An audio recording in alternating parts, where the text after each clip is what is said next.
The split-toe Tabi boot or shoe has been around and worn for thousands and thousands of years, traditionally worn in Southeast Asia and specifically Japan, where they were used by the samurais. And Tabis really hit modern mainstream through this shoe designed by Maison Margiela, where he first introduced it into the high fashion world and slowly trickled down to everyday wear. So we're gonna cut these things in half and run through all of our tests to really figure out, are these good shoes regardless of the price? Are they built well? Are they worth that extremely high designer price? Does this pay homage to the original Tabi concept, or is this just a desecration of that concept to make money? And a lot like the other designer brands, this was originally started by the original Maison Margiela, who was born on April 9th, 1957, and he was born in Genk, Belgium. And originally Margiela became interested in the fashion industry after watching a TV show that featured, and that is André Courrèges and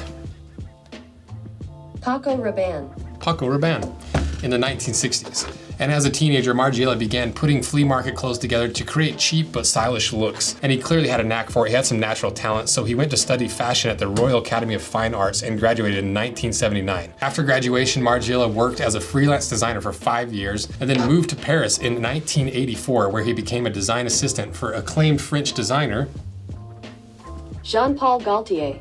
Jean-Paul Gaultier. Due to that experience in the fashion industry and being in Paris, in 1988, he founded his very first fashion label, Maison Margiela. With his business partner, Ginny Myrons. And the brand was conceived as a challenge to the conventional idea of fashion, focusing on deconstruction and avant-garde design principles. Margiela, unlike his peers, always remained backstage, never came out to take a bow, refused photographs, and really only did interviews via fax, wanting the designers and clothes to speak for themselves, which created a really interesting mystique around the brand. And finally, in 1989, Margiela introduced the Tabi boot for the first time on the runway, which was a split-toe boot based on the thousands of years of old designs through traditional Japanese Tabi socks. And even though this design had been around for thousands of years, for the fashion world, this was game-changing. It was revolutionary, which really helped him gain popularity and notoriety in the fashion industry, and then slowly started trickling into the popular mainstream. And this is a prime example of that Margiela's concept of deconstructive fashion aesthetic, taking something that's thousands of years old and making it and reworking it into something new. And Margiela noted about this design, my memory went back to the day we went to Tokyo for the first time, when we saw street workers in their flat cotton Tabi shoes. And I thought, okay,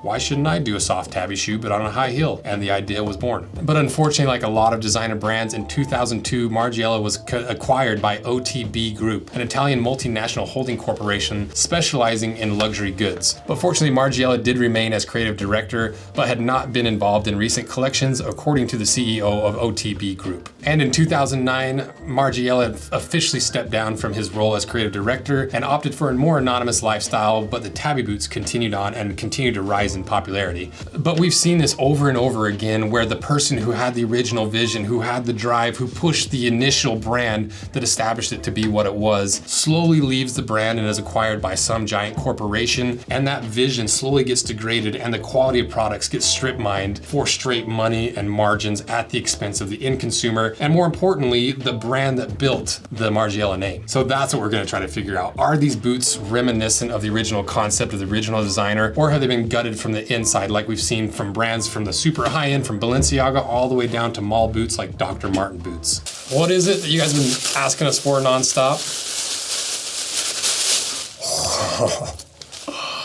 Blood core belts. Look at that. So, super limited quantities. These are a pain in the butt to make. And so, get them before they're gone. You know, you're gonna be a little bit of the testing batch, so I'd appreciate some feedback, how to make this work better. Because this is basically the boot thickness leather doubled up, sewn together with our classic solid brass buckle. That's not the only brand new thing that we released. So we finally released all the wallets, including the Clayton and Bloodcore. You can see that the edges are not nearly as bright. It's because we have to burnish them, but that'll start popping out more as you wear it too, just like the actual Bloodcore concept is. But there's more, because we finally, there's another thing, people are like, hey, we want to buy Bloodcore. So we got little baby panels, and we got Big Daddy panels.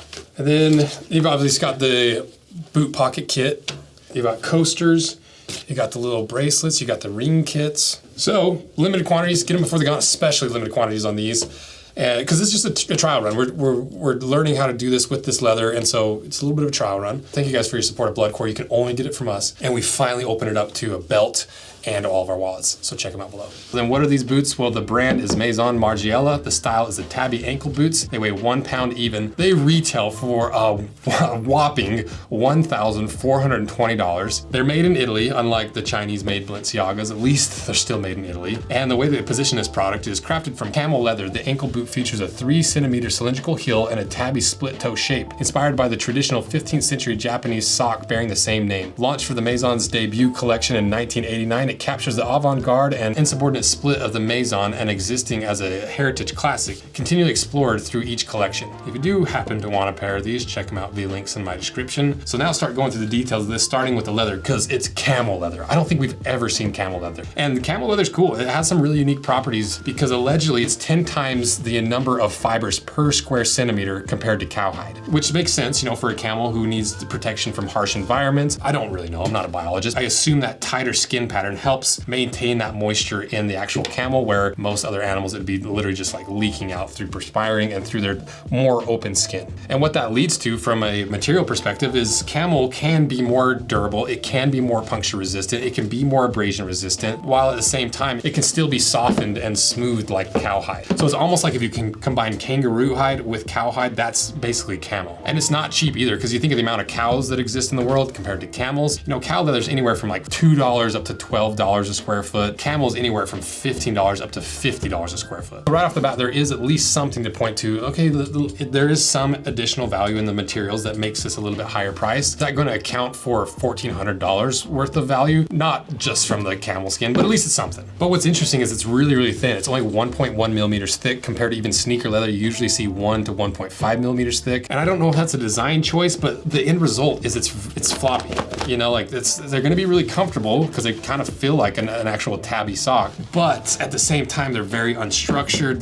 They just kind of have a cheaper look to me. Keep in mind, that's also an aesthetic preference. Some people might like this. This doesn't scream quality to me. But the really interesting thing about this is if you look at the macro lens, it has a completely different texture and it almost has more pores than cowhide, and it seems like it has like deeper pores. You know, it is a very interesting, durable, and pretty leather. I would have personally done a little bit thicker, a little bit more firm to actually make it look like it wasn't just a cheap leather sock. We did the burn test on it. It performed about like any other leather. If anything, it's a little more fragile because when you introduce a really tight grain structure to heat, it will fracture a little bit easier. It's not like anyone's working around fire in these. We looked at the macro shot and it definitely does have a lot more of a tight grain structure than cowhide, especially as you go through that cross section of cowhide. And we did the puncture test and it punctured through at 80 pounds, which is not, it's, you know, it's the lower end of the middle, but keep in mind this is 1 millimeter thick. So that makes me really curious how a more firm, thicker camel hide would do compared to this thinner stuff. And one thing that's super traditional about this upper is the way the closure works, because this is like very old school Tabi way of doing it. We've got a few different lines of adjustment and these hooks register in there, and that's how you close the boots. You know, it's not the most secure if you got dainty little ankles like me, not doing you any favors with this kind of closure, but at least it is like the old school Japanese way of closing Tabi boots. And maybe the obvious biggest difference is that it is a Tabi shoe, and you can see it is fully split between that big toe and the rest of your toes. And allegedly Tabis were initially introduced to accommodate a thong style sandal where you could actually get the benefits of gripping your big toe into the sandal, especially for samurai who need to be more planted and firm and know exactly where their footing is in battle versus just a sock and a sandal. You know, you got a lot more firm grip by having your big toe separated. Who knows if that's true? You know, they're thousands and thousands of years old, and so there's various stories going on. The samurai one's just the coolest one for me. As for functionality for everyday wear, you know, it's fully style. You might get a little more natural articulation, but nobody's wearing these like they wear barefoot shoes. You know, these are not an orthopedic, like naturally correct shoe. They're split toe because split toe is so interesting and so different, and that nobody really seen it in the high fashion world. That's more of why people wear these boots. Then if you look at the inside, it's lined with a pretty standard lining leather. It has a pretty heavy finish on it, but this is lamb leather, which once again, it might be the first time we've seen true lamb leather. It's really, really soft. It's really malleable. It's similar to calf skin because, you know, a calf's a baby cow. Lambs are about the size of a baby cow. And so they have a similar body size, so their leather ends up being around the same thickness and consistency. And other than that, I really don't know any benefits or pros and cons from lamb skin to calf skin. It's the first time we've seen it. There's not a lot of information out there. And so I'm I'm not sure what advantages there might be. I could see maybe an argument to be made that like a full-grown lamb is gonna have a tighter grain structure than a baby lamb. So if you can compare a full-grown lamb to a baby cow, you might get a more firm, tighter grain pattern similar to a calfskin, but from a full-grown lamb. That would be my guess. But either way, it is gonna be more expensive because it is a more rare leather and it's more exclusive. And then if you look at what you're actually standing on, that insole, it's a permanent insole that's made out of that same lamb lining leather. Feels like it has a little bit of foam underneath, and that's about it. Because it's not removable, so I don't want to tear it out. So we'll see when you get it cut in half. As for a midsole, which is usually that component that helps connect the upper of the boot to the bottom of the boot, it doesn't seem like there is one. I think what you're really standing on is the outsole, because I'm looking at this cross section here between the toes, and all I see is almost a fake welt and that thick slab of veg tan outsole leather. I don't think it has a midsole, which is not the end of the world, but it does make me question how these are built, because the more traditional way of making a boot like this would be a Goodyear welt construction, where there's a stitch line running all the way around the boot, or at least mostly around the boot, that sews the upper to the welt, and then the welt sews down to the midsole or the outsole.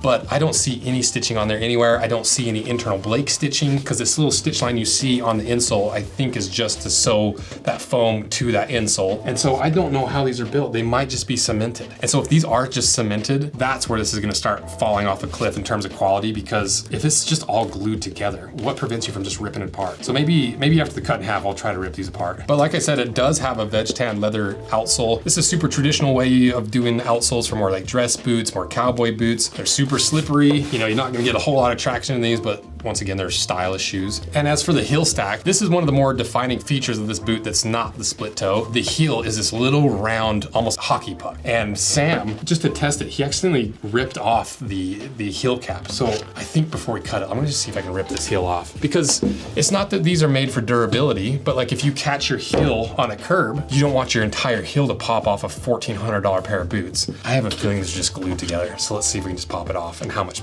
pressure it takes. If it will pop off at all. I can hear it. So maybe there are nails that go up through there. I don't want to try too hard. I more want to try on the cut in half pair so we have a full pair. So let's cut these in half and really see what's on the inside, because there's a lot of this that really does point to high-end, high-fashion designer brand quality that might harken back to the original concept. But also there's a lot of questionable BS, because if this is just cemented together, I would never pay $1,400 for just a glued together boot, regardless of the name. So let's cut it in half.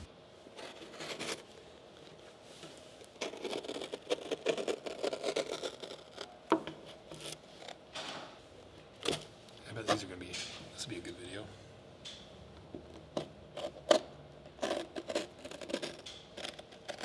Oh, it's right at the end. Yeah,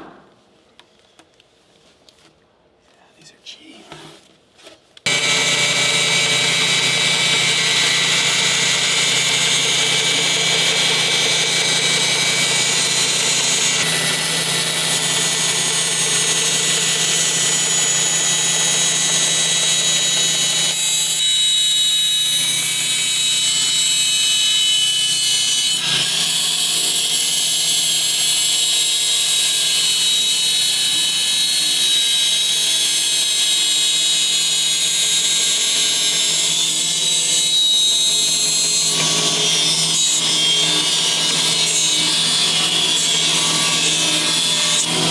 All right, we got them cut in half, so it's finally time to figure out the truth of these tabbies. You know, this is one of the more requested ones. It's one of the more iconic boots, and one of the more expensive ones we've ever cut apart, even for this designer series. So if you're not subscribed, consider pushing that little subscribe button, help us out with a like, a comment, check out our handmade leather goods, because that's how we're able to afford to buy brand new $1,400 tabby boots with the receipts to prove it, because someone called us out on TikTok for having fakes, but we have the receipts, son, right here. So, let's see what's inside.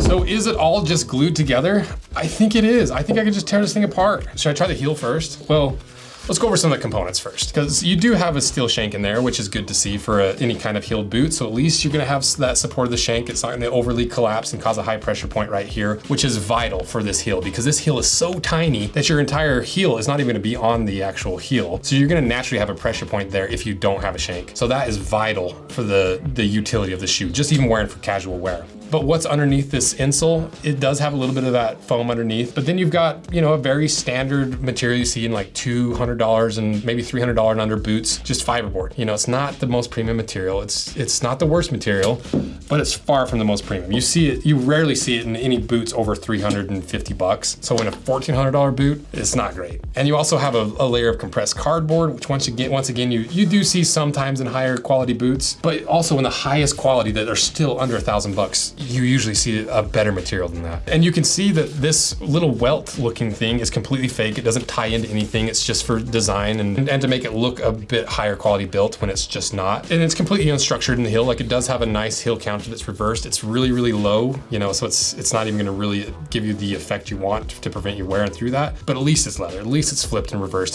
to have some abrasion resistance. And that's it. That's like the whole thing. And like, I'm not gonna tear the whole thing apart, but like, it's not that hard. I could rip this whole thing apart. For $1,400, you could tear the welt off, you could tear the upper out, you could tear the insole out. And look, like this lambskin is not strong. It's ripping really, really easy. It's ripping like paper, to be honest. And I don't want to destroy these too much because I've proved the point enough. I don't have to fully destroy it, but I do want to try ripping this heel off. Oh, well, the heel is on there pretty good, actually. So that heel is on there pretty well. You know, I actually thought that was gonna pop off super easy, but it didn't. So let's just see if it is actually on with nails or if it's just really well glued, because it is a full leather heel stack too. I honestly did not think it was gonna be leather, but it is full leather. Just get a knife in there to get a little bit of leverage, see if it'll pop off. Let's try to get it on camera for you guys. Yeah, it's on there. I don't know if it's nailed though. Oh, I think I can get it to pop on this one. I don't want to necessarily pop it off if there's nails in there. I just want to know if there's nails. Okay, it's official. There's nails in there. I gave it everything I got.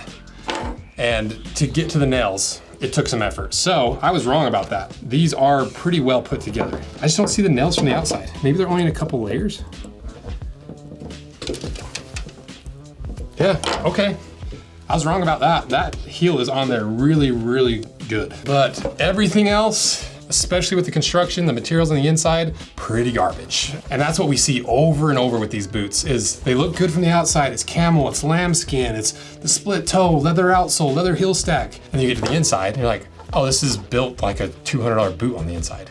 So before we actually answer, are these worth $1,400? What are the components that are really good? What are just kind of acceptable, and what's bad? Well, the upper leather with the camel skin, the lamb skin, the split toe, the leather outsole, the leather heel stack, that's all the good stuff. So then what's the bad stuff? The fact that it's just glued together, like $1,400, and you have it glued together everywhere except for the heel. Because if this starts to split anywhere like this, it's just a matter of time before the whole thing starts splitting. And it's not that they couldn't make this a higher quality boot. They could have easily made this a Goodyear welt. They could have easily made it stitched down. There's so many ways that you can construct this boot that's gonna give it some actual quality, some actual durability, to at least give you the longevity you want of just an average pair of boots. But instead, they just glued it together. So is this worth $1,400 objectively? Not even close. Not even close to $1,400. Like, if you're really being generous, you could maybe say like $400, like really generous, maybe 500, but that's very, very generous. So for $1,400, it's completely off. Yeah. But that's kind of the story with designer stuff, is it's never gonna be quite up to that same price point in terms of quality, because it is designer and it's smaller batches, you're paying that designer price. But for me, if I'm paying a designer price, I want at least this product to be as good as humanly possible. That to me is the #1 issue with this. It's terrible.